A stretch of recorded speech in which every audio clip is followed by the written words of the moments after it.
అంచనా వేసినప్పటికీ కనీసం సాధారణ వర్షపాతం కూడా నమోదు కాకపోవడంతో రైతులు తీవ్ర ఆందోళన చెందుతున్నారు. ఆకాశం మేఘావృతం అవ్వడం కానీ వర్షం మాత్రం కురవకపోవడం ఆందోళన కలిగిస్తుంది. అయితే జూలై మొదటి వారం నుండి విస్తారంగా వర్షాలు కురిసే అవకాశం ఉందని హైదరాబాద్ వాతావరణ శాఖ తెలిపింది.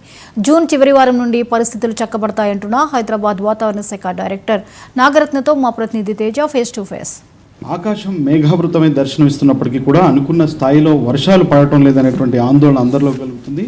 అదేవిధంగా గత ఏడాది కంటే ఈ ఏడాది భారీ వర్షాలు ఉంటాయి, అతి భారీ వర్షాలు ఉంటాయి అని చెప్పి అనుకున్నప్పటికీ, ఆశించినప్పటికీ కూడా ఆ విధమైనటువంటి ఫలితాలు కనపడటం లేదనేటువంటి ఆందోళన అయితే అందరిలో కనిపిస్తుంది. అసలు వాతావరణంలో మార్పులు ఏ విధంగా ఉన్నాయి, వర్షాలు పుష్కలంగా ఎప్పటి నుంచి రాబోతున్నాయి అనేటువంటి అంశాలు మనతో మాట్లాడటానికి హైదరాబాద్ వాతావరణ శాఖ హెడ్ నాగరత్న గారు ఉన్నారు. మనం మాట్లాడదాం. మేడం నమస్తే. మేడం, చూస్తే పరిస్థితులన్నీ కూడా చాలా చిన్నాభిన్నంగా కనపడుతుంది. గత ఏడాది కంటే ఎక్కువగా వర్షాలు ఉంటాయి అన్నప్పటికీ కూడా ఆశించిన మేరకు వర్షాలు పడటం లేదనే ఆందోళన అందరిలో కనిపిస్తుంది. ఏంటి కారణం? దీనికి ఎక్కువగా కూడా మనకి దక్షిణ ప్రాంతంలో చూసుకున్నట్లయితే దక్షిణ రాష్ట్రాల బంగాళాఖాతంలో ఈ అల్పపీడనం కానీ ఉపరితల ఆవర్తనం కానీ ఇలాంటి ఫామ్ అయితే వర్షాలు అవి కురిసే అవకాశాలు ఉంటాయి. కానీ గత 20 రోజుల నుంచి చూసుకుంటే కనుక ఇట్లాంటి సిచ్యువేషన్ అవి లేకపోవటం వల్ల మనకి దక్షిణ ప్రాంతం అంతా కూడా, భారతదేశం అంతా కూడా వర్షాలు అవి లోటుగానే కురవటం జరిగింది. కానీ గత వారం రోజుల నుంచి చూసుకున్నట్లయితే మనకి ఒరిస్సా, అట్లాగే మధ్యప్రదేశ్, గుజరాత్, ఇక యూపీ అవి కూడా కవర్ అవటం జరిగింది. ఈ ద్రోణి ప్రభావం వల్ల ఏదైతే ఉందో ఆ ద్రోణి మనకి బంగాళాఖాతం వరకు కూడా ఉండటం వల్ల, ఉపరితల ఆవర్తనాలు అవి ఉండటం వల్ల ఉత్తర భారతదేశం వైపు కూడా వర్షాలు అవి కురిశాయి. అయితే రాగల 24 గంటల్లో ఢిల్లీ మరియు ఉత్తర భారతదేశం కొన్ని ప్రాంతాల్లో కూడా కవర్ అయ్యే ఛాన్సెస్ ఉన్నాయి. అయితే మనకు ఈ 4-5 రోజులు మాత్రము ఈ రోజు కొన్ని చోట్ల తేలికపాటి నుంచి మోస్తారు వర్షాలు, అట్లాగే రేపు ఆ తర్వాత 4 రోజుల వరకు కూడా 1-2 చోట్ల తేలికపాటి నుంచి మోస్తారు వర్షాలు ఉండే అవకాశం ఉంది.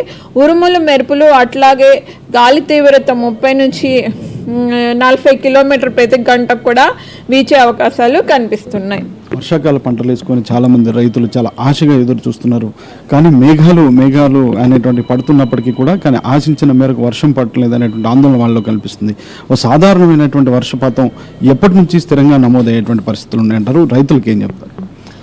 ఈ పరిస్థితులు చూసుకున్నట్లయితే మనకి ఇంకా ఒక వారం రోజుల వరకు కూడా కొనసాగే అవకాశం ఉంది. వారం రోజుల తర్వాత కొంచెము ఈ ఉపరితల ఆవర్తనం అవి కూడా మనకి పశ్చిమ బంగాళాఖాతంలో అవి మరీ ఫామ్ అయ్యే ఛాన్సెస్ కనిపిస్తున్నాయి. సో అట్లాంటప్పుడు మనకు ఈ తెలంగాణ కానీ ఆంధ్రప్రదేశ్ కానీ ఆ తర్వాత కురిసే అవకాశాలు కనిపిస్తున్నాయి.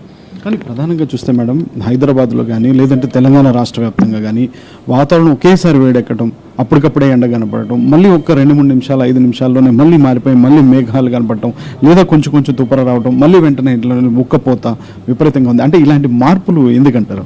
ఇట్లాంటివి మనకి అక్కడక్కడ క్లౌడ్స్ అవి ఫామ్ అవుతున్నాయి. ఫామ్ అయినప్పటికీ కూడా ఇవి మీడియం క్లౌడ్స్ ఫామ్ అవుతూ ఉండటం వల్ల అవి ఎక్కువగా వర్షం అనేది ఉండదు. వాటిలోని తేమ శాతం మాత్రం అట్మాస్ఫియర్లో ఎక్కువగా ఉంది. ఇవి ఉండటం వల్ల మనకి అప్పుడప్పుడు 6 అక్టోబర్ వరకు ఈ క్లౌడ్స్ అవి కనపడుతూ ఉన్నాయి. మధ్యలో అవి ఎప్పుడైతే మూవ్ అయిపోతూ ఉంటాయో ఒక డైరెక్షన్లో, అక్కడ మళ్ళీ ఎండ రావటం, మళ్ళీ ఒక చిన్న క్లౌడ్ వస్తే మళ్ళీ వర్షం పడటం, ఇట్లాంటి పాసింగ్ బై షవర్స్ అవి వస్తున్నాయి. సో ఈ రాగల ఈ 2-3 రోజుల్లో కానీ ఏమైనా వాతావరణ హెచ్చరికలు ఏమైనా ఉన్నాయా మేడం? వాతావరణ హెచ్చరికలు పెద్దగా ఏమీ లేవు. తెలంగాణకు మాత్రము ఉరుములు, మెరుపులు ఉత్తర జిల్లాల్లో కానీ ఈశాన్య జిల్లాల్లో ఉండే అవకాశం ఉంది. 30 నుంచి 40 కిలోమీటర్ ప్రతి గంటకు కూడా వీచే అవకాశాలు ఉన్నాయి. కొన్ని ప్రాంతాల్లో ఉత్తర జిల్లాలోని ఈశాన్య జిల్లాలో ఈరోజు తేలికపాటి నుంచి మోస్తారు వర్షాలు కురిసే అవకాశం ఉంది. ఆ తర్వాత నుంచి 4-5 రోజుల వరకు కూడా 1-2 చోట్ల తేలికపాటి నుంచి మోస్తారు వర్షాలు కురిసే అవకాశాలు ఉన్నాయి. సో మొత్తంగా చూస్తే మాత్రం జూలై మొదటి వారం నుంచి కూడా సగటున అంటే సాధారణ వర్షపాతం నమోదయ్యేటువంటి అవకాశాలు ఉన్నాయి. రైతులు ఎవరు కూడా ఆందోళన పడాల్సిన అవసరం లేదని చెప్తున్నారు హైదరాబాద్ వాతావరణ శాఖ డైరెక్టర్ నాగరత్న. ఇది డైరెక్టర్ నాగరత్నతో face to face senior video journalist సునీల్తో తేజ, 99 టీవీ, హైదరాబాద్. దేశంలో ఎమర్జెన్సీ విధించి 50 ఏళ్లు